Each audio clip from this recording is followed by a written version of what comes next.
the inhabitants of Georgetown, the historic area where I live in Washington, once opposed the opening of a metro station in their elegant and wealthy neighborhood. This was in the 1980s. At a time when Washington was the crime capital of America, Georgetown residents feared the popular masses that the metro would bring with it. Crime rates would increase. One of America's first areas to be protected as historic heritage would become more crowded, and the station gates, large and ugly, would damage the neighborhood's harmonious street views. To this day, Georgetown does not have a metro station. This is despite the fact that a metro line crosses the area underground. A quarter of a century has passed since this choice was made, which is long enough to assess whether it was sensible. And there may be lessons from this experience for the ongoing discussion in Hanoi about having a metro station in the historic Hoan Kiem area. Let me clarify that the veracity of this revolt by the privileged has been questioned. An authoritative book on the history of America's metros claims the engineering design of the Washington Metro did not include a station in Georgetown, so that there was nothing to fight against. However, the privileged know how to influence government choices before they are finalized, without having to sign petitions or to hold street demonstrations later on. Georgetown is one of Washington's most attractive neighborhoods, and not surprisingly, land prices there are among the highest in the city. Walking around its leafy streets, enjoying the homogeneous Victorian architecture, having drinks by its river shore, or meeting with friends in its lively bars. These things should be possible for everybody in the city, and not only for the wealthy people who can afford to live in the neighborhood. But getting there by car is difficult, because there is not much parking space around. Therefore, not having a metro station in Georgetown amounts to excluding from one of the best parts of the city those who live farther out, and who tend to be poorer. Much the same as Georgetown and Washington, the Hoan Kiem area is among the most attractive in Hanoi. The area is also increasingly perceived as the soul of the city, and the welcome decision to make its streets pedestrian on weekends has made it even more popular. Hanoians converge there in increasingly large numbers to enjoy the charm of the lake, the beautiful garden around it, the open-air performances and social activities, and the remarkable architecture of the surrounding streets. It would not be surprising if someday the entire area became pedestrian on a permanent basis, as has happened with the historic core of many European cities. Having a metro station near Hoan Kiem Lake would allow Hanoians to access the area more easily, even if they live far away.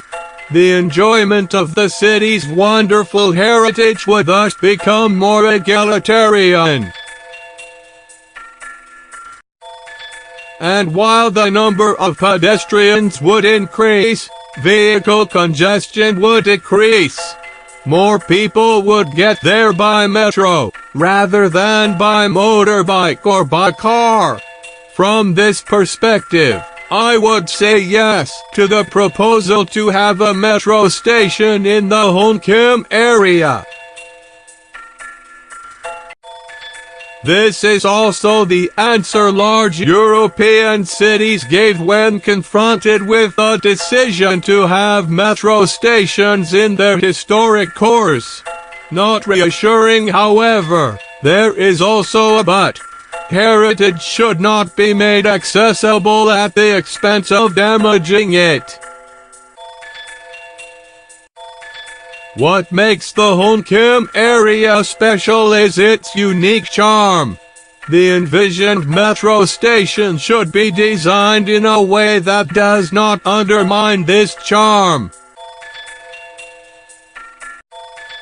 But the information available on the design of the proposed metro station is not reassuring in this respect.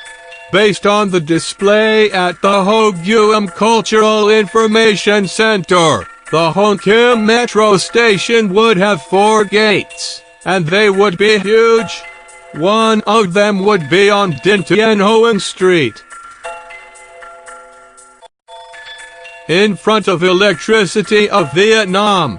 This gate would be almost as wide as the sidewalk, affecting pedestrian circulation. Another gate would be directly inside the garden surrounding the lake, very close to its edge. This other gate would reduce the green surface and bring heavy in and out circulation to a place that is quiet and intimate today. A third gate would be in front of the old post office, on La Thatch Street, partially hiding a very elegant French building. I would challenge anyone who is familiar with the historic core of Paris to tell where the gates of the Notre Dame metro station are. Not one of them is visible from the plaza in front of the church. One is in a faraway corner, almost hidden underneath trees. 2 others are farther out, on the other side of the river, and they are very discreet too. Visitors to the historic core of Paris can get there by metro, but they are not bothered by it. The damage to harmonious street views that Georgetown resident feared was clearly avoided in the case of Paris. But based on the proposed design, it may not be avoided in the case of Hanoi. In sum, I fully support the opening of a metro station in the Hoan Kiem area, and hope that Hanoi will not repeat the dubious choice Washington made in relation to Georgetown. But I also hope that the authorities will also consider the choice Paris made in relation to Notre Dame.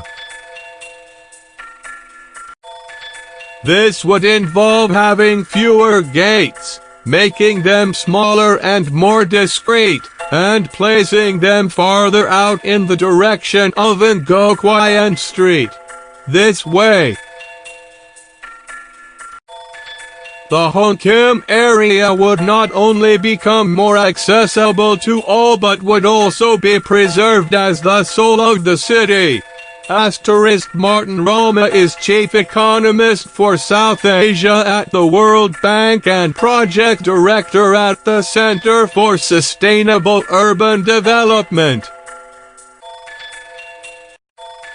Under the Vietnamese Academy of Social Sciences, the opinions expressed are his own. The video is sponsored by Ciantronic.com.